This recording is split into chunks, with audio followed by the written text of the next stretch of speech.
একটি নয়, দুটি নয়, ১২টিরও বেশি মৌমাছির চাক রয়েছে বাড়িটিতে। মানিকগঞ্জ জেলার সাটুরিয়া উপজেলার নাজিমুল ইসলামের বাড়ি যেন মৌমাছির অভয়াশ্রম। লাখ লাখ মৌমাছি বাড়ির কার্নিশ, বারান্দা, জানালার ওপরের অংশসহ প্রায় সব জায়গায় বাসা বেঁধেছে। এমনকি ভবনের আশপাশের গাছেও মৌমাছির বাসা।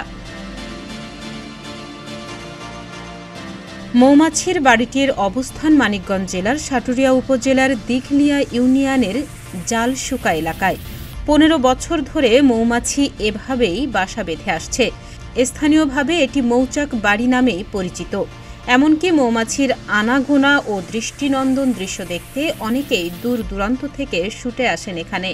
বিভিন্ন এলাকা থেকে বিভিন্ন দর্শনার্থী আমাদের এখানে যাতায়াতের সময় ভিড় করে এবং এই মৌমাছি চাক দেখতে আসে। হ্যাঁ, তারপরে তারা খুব উপলব্ধি করে যে এত সুন্দর মৌমাছি এখানে বসে। হ্যাঁ, এটা অনেক মানুষে ভিড় করে সব সময়, যাতায়াতের সময় গাড়ি ঘোড়া চলে বা এমনিও মানুষে বিভিন্ন জায়গায় আসে দেখতে। বাড়িটির মালিক নাজিমুল ইসলাম দম্পতির ২ মেয়ে, দুজনেই বিবাহিত। বাড়ি জুড়ে মৌমাছির বাসা বাঁধার রহস্য জানতে চাইলে তিনি বলেন, প্রায় ১৫ বছর যাবৎ প্রতি বছরই মৌচাক বসে বাড়ির দেয়াল ঘেঁষে। এই মৌমাছিরা কারোর ক্ষতি করে না, এমনকি কামড়ও দেয় না। ২০১০ সালে এই বাড়ি করছি। এরপর করার পর তারপরে আপনার মৌমাছি প্রতি সিজনে আসে। আসার পর আবার সরিষা চলে গেলেই সরিষা শেষ হয়ে গেলে তারপরে এটা আবার মৌমাছি চলে যায় আস্তে আস্তে।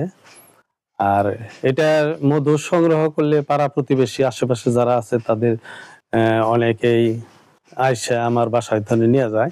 এটা কোনো বিনিময়ের মাধ্যমে না, শুধু কাটে, তাদের উপকারের আমি এই কাজটা করি। তবে নাজিমুল এই মধু কখনো বিক্রি করেন না।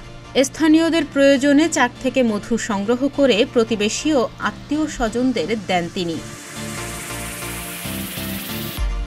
তাহনিয়া ইয়াসমিন, প্রতিদিনের বাংলাদেশ।